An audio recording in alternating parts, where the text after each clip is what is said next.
Absolutely. Thank you, Hunter. I'm great. How are you doing? I'm doing well. Yes, this is a very personal topic for me. Like mental health is very important to me. So I've been on the journey myself, as many of us are. So I'm very invested in this topic and I always love learning more about it. So just gonna be a sponge today, Mona. Great to hear it. It's a lifelong journey, so I'm glad you're on it.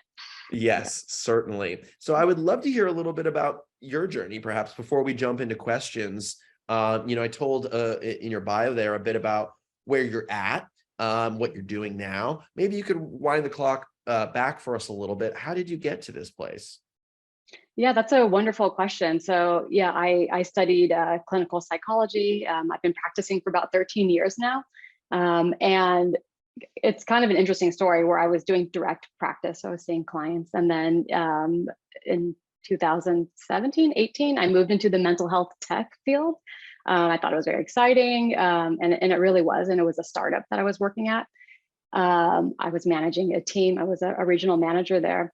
And what ended up happening is I was tasked with a lot of this DE&I work, fully volunteer. I launched the first employee resource group. I was supporting the people teams in emailing, correspondence, celebrating different events, all unpaid, all from because it means a lot to me. This stuff is personal, kind of like what you were saying at the top. We do and engage this work because it's so personal. But I experienced severe burnout and I had to make the choice to end up leaving the company for several reasons, but that truly being one of them.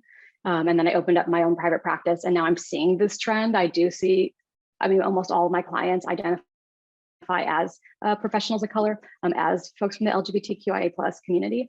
They're all professionals in different fields. So they're like, I mean, from engineering to publishing, and almost all of them were doing exactly what I'm doing is on top of their job duties, also supporting DEI initiatives. And I'm seeing sort of this burnout that the plate is full and it's a lot to task on individual contributors. So that's sort of where I got it. And now I'm the senior advisor for wellness and inclusion at the Rise Journey, which does HR consulting and culture consulting as well. Awesome. Awesome. Thank you for sharing that. Yeah, sure. So I'm curious about, and we alluded to it a little bit in the description here about these different trends that have been coming in and out in DE&I across organizations. Could you identify some of those that have come up over the past few years? What have those looked like? Yeah, definitely. And it's so interesting too. So what we've been seeing, so D&I, diversity, equity, inclusion, actually has been around since the 60s. I think we just are hearing it about it now because of, honestly, it was like post George Floyd's murder. There was a mounting social pressure. People are now were more aware about social and racial justice. And so there was more, people were requesting more trainings. And so because of that, it was between, where's the date? It says between, I think June and May. I mean, there was just a few months that we saw, between May and September 2020, we saw D&I roles skyrocket to 123%. It rose very sharply. So we see organizations just throwing money at it. Oh, there's social pressure. We feel like we need to like jump on this bandwagon. We need to do something about it. And so there's a budget here. All of a sudden, when it was a very maybe more like D&I was initially about a legal. It had to do with where is this equal employment laws? Excuse me. And so it's really about sort of compliance at the early 60s, and now it's more about human resources and trainings. And so we saw these programs rise very sharply, and now with the economic downturn, first hired, first fired. So now we're seeing these programs. There's a 40% attrition rate now with layoffs, which is a higher percentage than roles kind of across the board.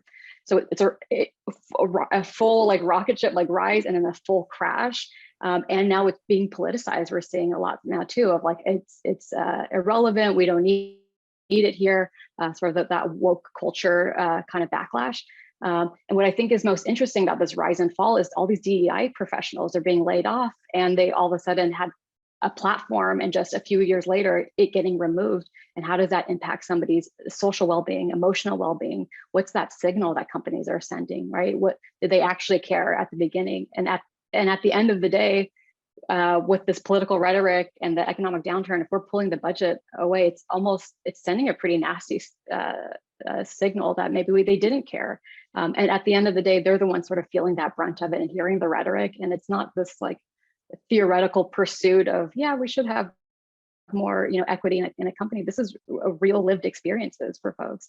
I mean, what is it, like 1 in 4 CEOs are women, and 1 in 20 CEOs are women of color. I mean, there's and we still have the pay gap, the racial pay gap as well. I mean, this is like very personal for folks. And so when we see this sort of sharp rise and sharp fall, of course, there's going to be a mental health component and a burden for folks who are doing this work on the ground.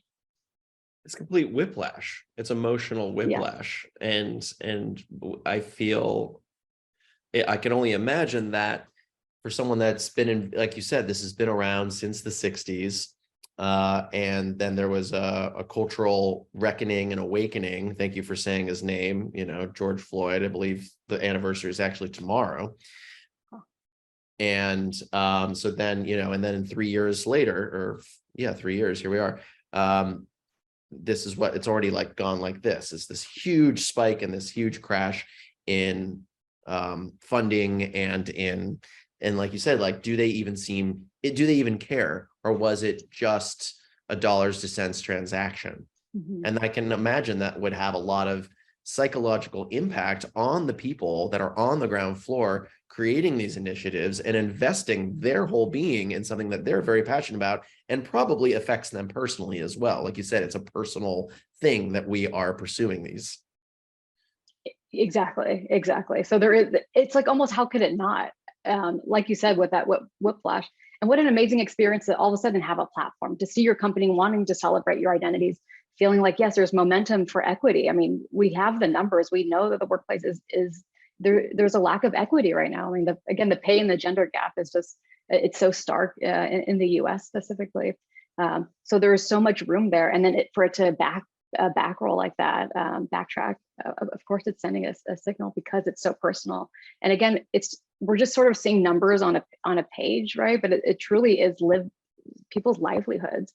I mean, with that pay gap literally means like what you could provide for your children, whether or not they get tutoring after school, right? Whether or not they go to camp in the summers. And that really does impact generational wealth, retirement, the retirement age. I mean, it's like somebody's entire generation and their families, it gets impacted because, again, of this inequity. So it is deeply personal.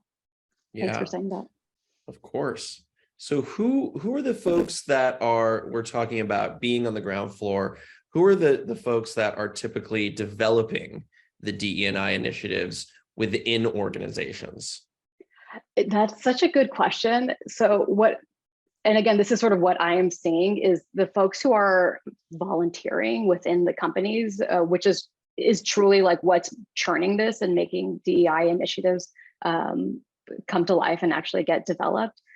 Those are people who are marginalized themselves. These are people who have been historically excluded.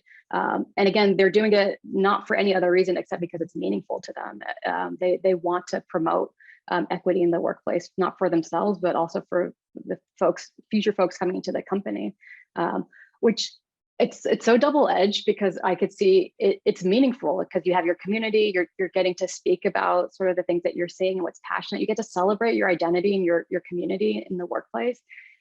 And there's labor there. There's emotional labor. It's not only just time labor, but there's an emotional labor. What happens when you get pushback within the company? What if you started training on, let's say pronouns in the workplace, and somebody, messages you on Slack and says, I don't believe in whatever your identity. I mean, that's you're feeling that. And I don't think it should be their responsibility to do that.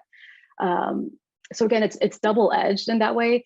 So that's sort of what I'm seeing sort of on the ground, sort of that volunteer work that happens within companies. And then there's these dedicated DE&I roles that, we've seen a big increase in kind of post George Floyd's murder.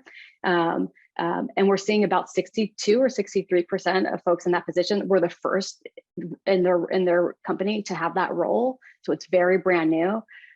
We're seeing kind of a mix. I do see a lot of like historically excluded folks and marginalized folks, but I'm also seeing a trend of white women kind of doing it. It's kind of more of that like HR lens that are kind of jumping into these positions, and women are marginalized in their own ways as well. But that's sort of an interesting trend of like who's sort of at the top, at the helm of these kind of chief diversity officers or DEI managers.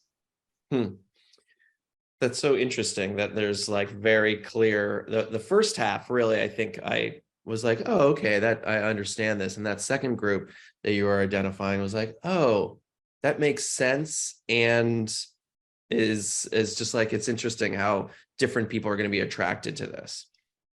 Yeah, it is. And I almost, as I'm talking about it, I'm just sort of seeing the inequity of like, that's sort of the classic thing of like, who's doing the actual service at the ground, Yeah. and then who's the ones in the management positions. And that's also part of the DE&I work. And it's so weird that it's getting replicated within the DEI field. Within the company. Yeah. Within the umbrella, right? Because like, again, this is to usually, educate and bring in cis white men that don't really understand what we're talking about. And I'm glad that you called that out, because I feel like that's what gets the most backlash, but that's sort of the population that kind of needs it, only because they don't have the lived experience. It's so difficult it's difficult to understand a concept when you don't have the lived experience. It makes it very easy to sort of dismiss it, question it. And if you aren't like, have intimate relationships with anybody from a marginalized identity, it really does become difficult. And that's where the pushback is. Those are the folks that I'm seeing. I know I shouldn't be reading Twitter comments, but like that's the trend that I'm seeing. And that's actually what the data says as well, is that the reason why a lot of these DEI trainings aren't as successful as we wish they would is because we get a lot of, it's almost, they call it like a rebellion kind of thing of like, don't tell me what to do. I don't like mandatory trainings. That's sort of like a natural sort of reaction of somebody like telling somebody that you need to kind of, reckon with some of this internalized racism, reckon with the ways that, your identity has kind of helped you in your life. And it could go way, way back to, again, we're talking about generational wealth, going way back to our families of origin as well.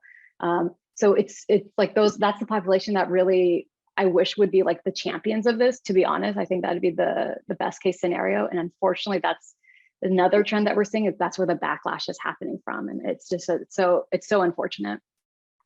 It absolutely is. And there's, some that are taking to it, of course.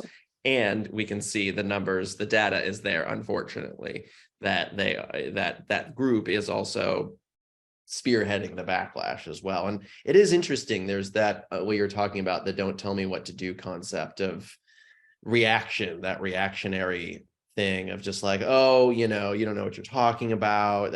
I'm not like that, or denial.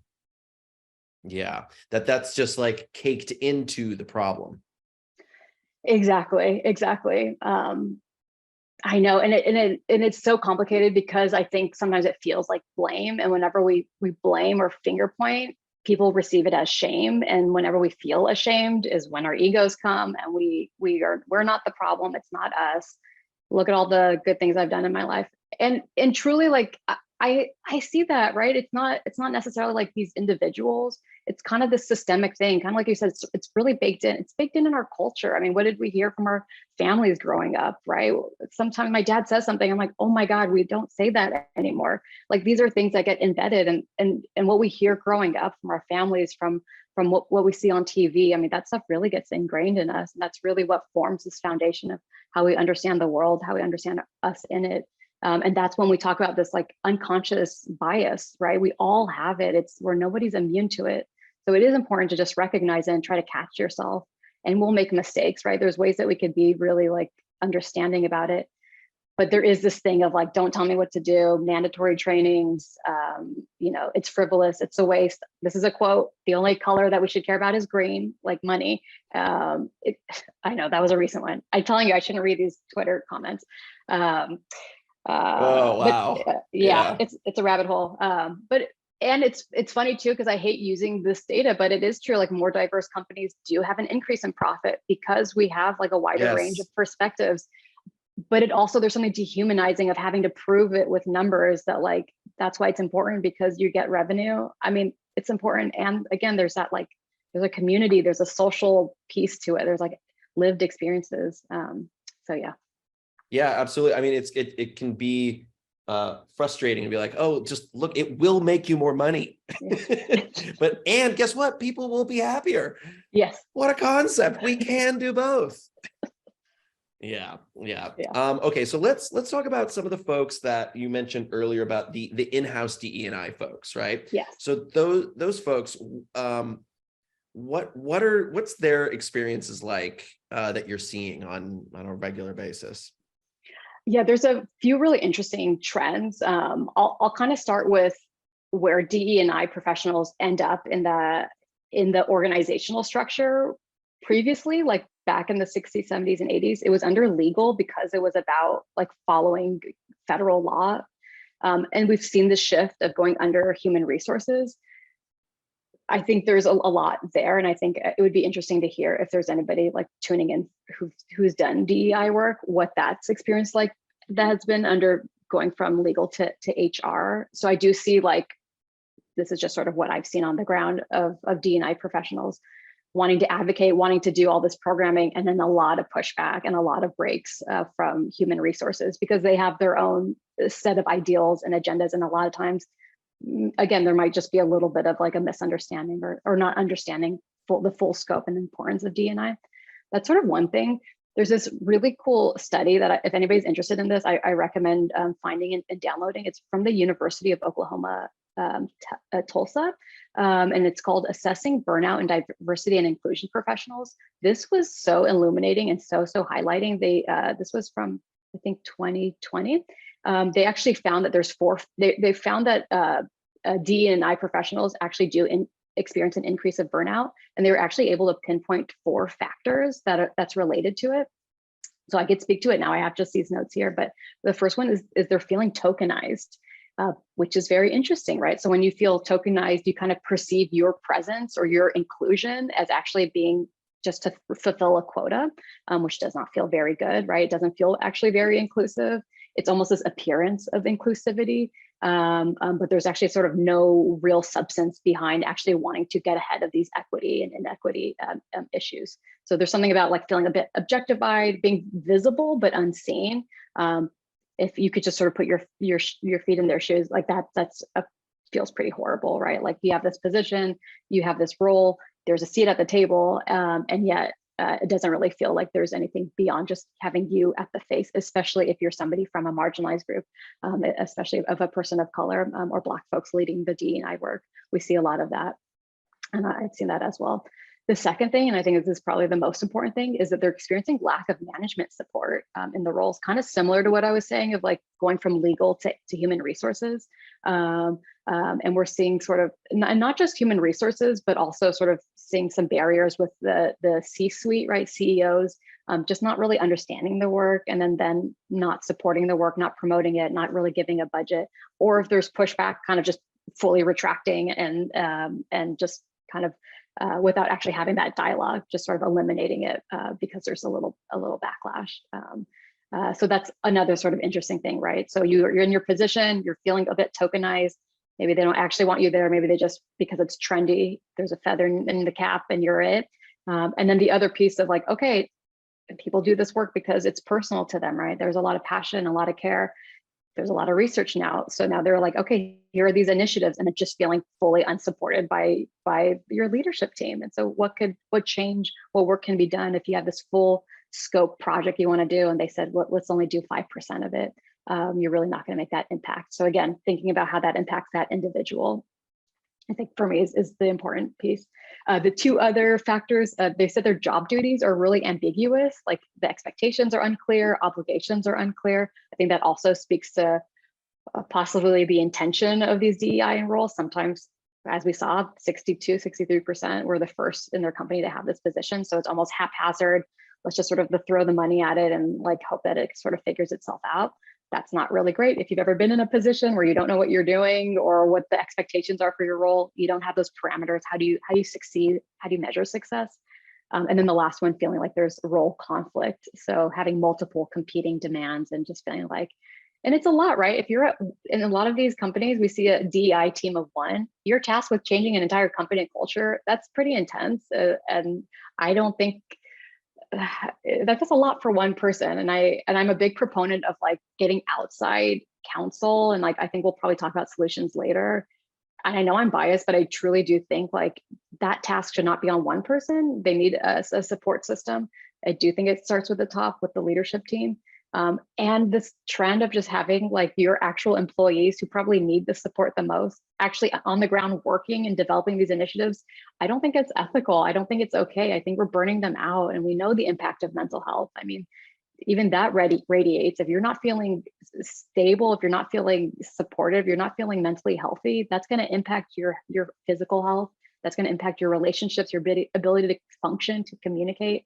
And again, it goes back to the home, right? That's going to impact who you live with, and that's going to impact your community at large. And so, yes, that's the long answer to see if like what's actually going on in the ground. Yeah, there's so much in there, like you were saying, in that last part about one person being tasked to solve a whole company systemic racist issue is impossible and completely overwhelming. And what I love that you said, is getting that support. It makes me think of the old proverb, many hands make light work, right? There's no way that all of us can do it. And if we try to do it, it'll just be incredibly unbearable, heavy, strenuous process. And we need that support, and we need more folks being involved. And also, I can't change anyone's mind. They need to do the work themselves. I can give them information, I can give feedback, or whoever it is. Same with me. I can receive feedback, be given information, but like, you can't change my mind, but you might help me change my mind. Yeah, exactly. I mean, it's a daunting task. And that's why, there is value in a DEI designated role for sure. And it can't just be, that to me just feels so, it's of course precarious. I almost feel like it's like setting somebody up for a failure, truly. And that's my honest opinion. I feel like it needs to be really embedded in like kind of everyday practices from the beginning, right? When you do onboarding in every department, there needs to be sort of measures to, and this stuff is, this is so easy, right? There's like, you could do a very easy internal audit and really catch if there's a gender and pay gap. Salesforce kind of famously did that and published their studies, and they said that, yeah, we did find there was a racial and a gender pay gap, and they put money to make it equal as possible, and they have this like continued commitment. I think that's so wonderful. It doesn't have to be that complicated. I mean, that we have the data there, and that's of course just one piece. The other piece, like you're talking about, is the education piece. And is the workplace the only place that people are getting this type of education? I sure hope not. And I think that speaks to kind of the importance of this stuff happening earlier, like in schools. And now we're seeing that pushback too. So bigger issues, Bigger issues. And I love too, when you said this needs to be part of, for every part of the company life, which you could say is also like ingrained in the company values, right? If it's in the values of the company, then it can be in the onboarding process. It can be about everything we do. It can be informed by these DE&I practices. So I'm curious, what are some of these things that companies can do to, in these last couple of minutes, what are some of the things that you've seen that have been successful? And also, to circle back to our main topic, what can companies do to change the trend for and take care of the DE&I, foot soldiers of getting burnout on this? That is such a good question. I know, I don't think there's an elegant answer, unfortunately, or like this one solution. But what I've seen work is standardizing procedures. I think that's been really helpful, because we all have this sort of bias, even hiring, right? I mean, we have affinity bias. We naturally, as human beings, are going to favor people that are like us in some way. It's just sort of biological. That has to do with our survival, like as a species. And so just sort of being real about that and standardizing hiring, standardizing promotion criteria. if you're making a big decision at a company, always getting sort of opinions from everybody at the company level, just to make sure that these decisions are sound and we're not just sort of, seeing it in just one way, one perspective. I think that's good just in general. I've seen that work a lot. With the other stuff, so there's one part of like hiring, promoting criteria, right? Like we're now promoting and hiring more folks from historically excluded or marginalized communities, which is great. But the problem doesn't really stop there. There's also this issue of like, once you're in the position, are you actually included in the conversation? How many microaggressions are you experiencing on the daily? And that's all going to impact somebody's mental health and their contributions at work, kind of frankly. What I see a lot in companies is like wanting to shy away from that conversation because it just feels it's hard to talk about racism. It's really hard to talk about race, gender inequality, but we can't shy away from it. I really do encourage companies to have a full like process around this. It could be like a restorative justice process. We're not afraid to talk about it. We all have our blind spots. We all are going to also make mistakes. I also am not necessarily in the belief of like, if somebody makes an error or says something wrong, that they should get fired or immediately eliminated. I think that's such a great opportunity to have these conversations. And it's not just a conversation about, you did this wrong, I'm going to educate you. The conversation is also like, how did this impact somebody? This is what I've seen. Once you hear the impact of how your actions, how your words landed with somebody, that's really what makes that shift and that change, because there's so much empathy in that. When somebody says, I didn't feel seen, I actually felt really degraded when you made that, when you were surprised that I'm capable of doing something, or when I felt like you mistrust me. We all could relate to these like universal emotions and feelings. And I think that impact piece is so important. And that's what I've seen, that's been the most helpful and useful in companies. Yeah, that, like you said earlier, being visible but not seen, and then actually hearing that impact being mirrored or reflected back, like, oh, I actually didn't feel seen at all by you. I felt it, visible but invisible at the same time. And then that makes it personal, right, for the person receiving that, hopefully. Yes. And I think the earlier, and I know we're at time, but the earlier the better, because once we feel a type of way and we don't have the space or the safety to talk about it, it's going to impact our mental health. It's going to impact our performance, and we're more likely to leave that company. I mean, let's just be honest. If you feel that type of way, and it's likely to grow out of proportion without giving that person the opportunity to make it right, and to actually make a change in a really profound way. So I think there's a lot of opportunity there as well. Well, Mona, we are out of time. Thank you so much for making the time today. How can folks stay connected with you and keep the conversation going? Yeah, definitely. There's you could find me on LinkedIn. That's the best way. Luckily, I'm the only Mona E. Shaker. So you could just Google me and you could find my LinkedIn. Please connect with me. And I'd love to hear from you. Looking forward to it. Thank you so much, Hunter. You're such a great MC. Oh, thank you so much. I received that. I appreciate that. Thank you. And It was so wonderful to speak with you. I hope we get to do it again, Mona. Awesome. Thanks. All right. Bye, everyone. Take care.